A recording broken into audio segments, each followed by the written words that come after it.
Ooh, I'm excited for today's video. Today we're gonna open up the top drawer of my toolbox so you can see all of my tattoo machines. Ooh, I can't wait. These are my babies. My flesh, my blood, it's my soul. I got a ton of tattoo machines, probably more than I'll ever really need. I use both rotary and coils. Some of them I bought from friends, some of them I'm traded, some of them I built myself from scratch, and you're gonna get to see all of them, so let's dive right into it.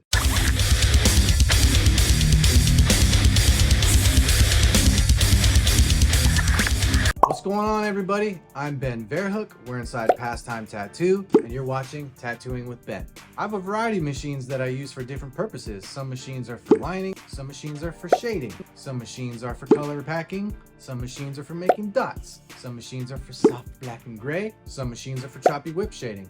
Each machine has its own little way of doing things, so yeah, let's check them out. Let's start with one of my favorite machines. This is a Sylvia Shader. I bought it in 2014 at the Bay Area Tattoo Convention. I love the way it hits. I've modeled shaders that I've built from scratch off of this machine's geometry. It just absolutely slaps. This is a Sylvia Liner. It's actually not even my machine. My buddy Ronnie came by and dropped it off. Ronnie works over at Temple Tattoo in Oakland. I used it. I love it. Scott's machines are the shit. This is another machine I really enjoy. It's a shader that my friend Shylo Hammond out in Reno built. He is an awesome tattooer and machine builder. This particular machine I actually won during the COVID shutdown. He was raffling off this machine and I just so happened to be the winner. That's a hard-hitting shader. I like packing color with it and whip shading with it. This is another Shylo machine, except this one is a liner. Very, very compact, as you can see. It's so compact even that he had to kind of shave a bit off the back of the armature bar. This thing rips. Big old fat ass lines at such low voltage at like 4.5 or 5 volts. And I like how it looks kind of like a Burt Crack machine too. I got this machine actually from my coworker Buddha. He gave it to me. I don't remember why. Maybe it was my birthday or some shit. This is a liner that my buddy Bill Darr built for me. Bill Darr is a machine builder.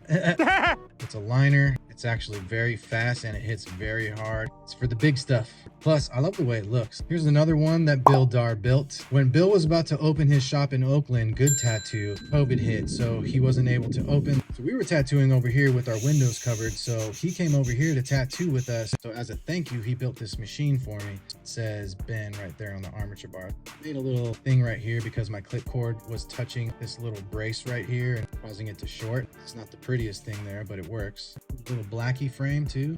Look at that fat ass Tesla capacitor. This is a pretty sweet liner that I bought from my homie Zack Grudem. Zack built some fucking awesome machines. Matter of fact, Zack is the one that taught me how to build my own machines. This one is a liner. I really like that reflective tape on the coils. It's a good all-around liner, you know, for everyday little walk-in stuff. Love it. This one is super fancy. My homie Gabe Keeling made this. Not only does Gabe make awesome machines, but he is a fucking killer engraver. Look at this shit. Look at the details. Had him do cherries because my tattoo shop is in San Leandro, which is known for their cherries. Look at that filigree. I mean, it's got a little bit of wear on it from the rubber bands over the years. The video isn't even doing it justice. This one is set up for black and gray shading, nice and smooth. She's a beaut, that's for sure. This is a nice little slappy shader that I got from my homie Dave. His machine company is called Magic Machines. He also makes magic pigments. This one's cool because it has a little zigzag guy on there. Love it. This one here is one of my favorite liners that I got. It's a Donnie Irish machine, as you can see from the D shamrock eye that he puts on all of his machines. Donnie is a good friend of mine. He's a very awesome tattooer. He's been doing it for a long time. He makes fucking really good machines. This one is no exception. Puts lines in like butter, no matter how big. This machine I bought from a builder I won't name. It was all right. It ran okay. Not exactly to my liking, not exactly what I wanted. So I sent it to my homie Randerson and he rebrazed it, changed the geometry, and it fucking runs really nice. It's a liner, kind of like a all-arounder. Make it do small stuff, big stuff, everything in between. It's good for like walk-in stuff, street shop style tattooing. Turned a shitty machine into a good one. Thanks, Randy. Hey, hold on. Before we continue, I want to know, which one of these machines is your favorite? Which one looks the coolest? Which one you think you would want to use if you were tattooing with it? Let me know down in the comments below. All right, let's get back to it. This machine right here is the first machine that I ever built from scratch. I literally got steel stock, cut the frame out, raised it together, wrapped the coils, made this armature bar.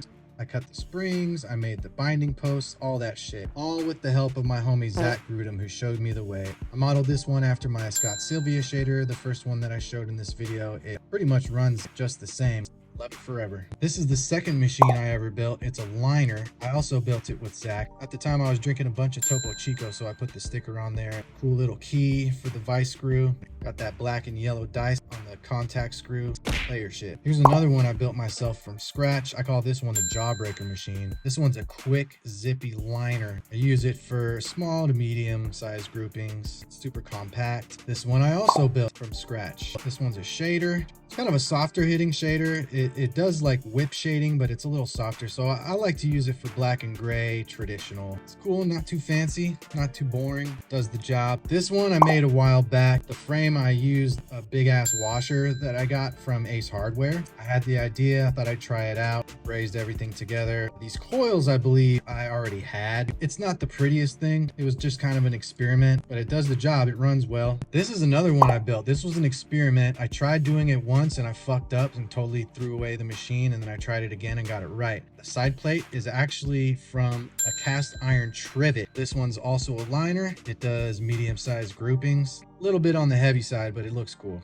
This is a little stick and poke machine that I made. I don't even do stick and poke tattoos. It was just kind of an experiment. I made one for my wife because she does microblading and cosmetic freckles. So she uses this for the cosmetic freckles. Maybe one day I'll use it. This one was a gift to me from my friend Chelsea. She don't even remember who gave it to her. Someone gave it to her. She thought I gave it to her and thought I built it, but I certainly didn't. So whoever made this is a mystery. How she got it is a mystery, but it's mine now. She mainly gave it to me because we use this piece as our shop logo a lot too. Actually our wiffle ball team's logo. Kind of see right there. This one's a super old school machine, the Puma. It was a gift from my friend Pivel. Pivel works at Spider Murphy's in San Rafael. He builds machines from time to time. This doesn't really run the greatest. It runs at high volts, but a lot of these older machines do that. It's just a cool one to have in my collection. It's a classic. Thanks, Pivel. Now this thing was another experiment tattoo machine that I built from scratch. First thing you notice is this fucking huge ass capacitor. Now normal capacitors are around 45 UF to 22 UF. This capacitor right here is 2200 UF. What? Significantly more. What does that mean? It basically means it slows the machine down enough while still having a lot of power. So slow, in fact, it's perfect for making dots. The side plate is from a cast iron hot plate that was on an antique stove that my parents had in their backyard. So I repurposed that, brazed it all together. Thought I'd keep it a little more industrial looking, a little more rugged. You just gotta hear it, it's crazy.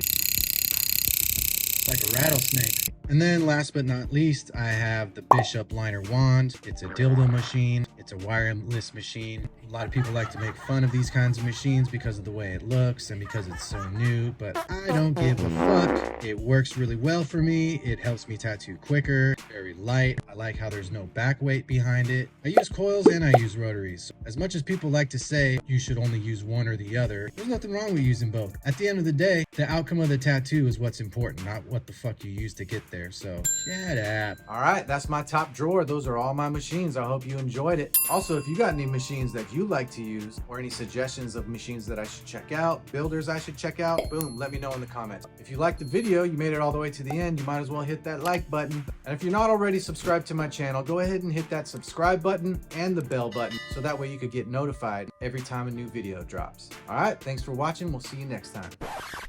Yes, okay. Look like George Clooney. Brown. So just do it! I don't know.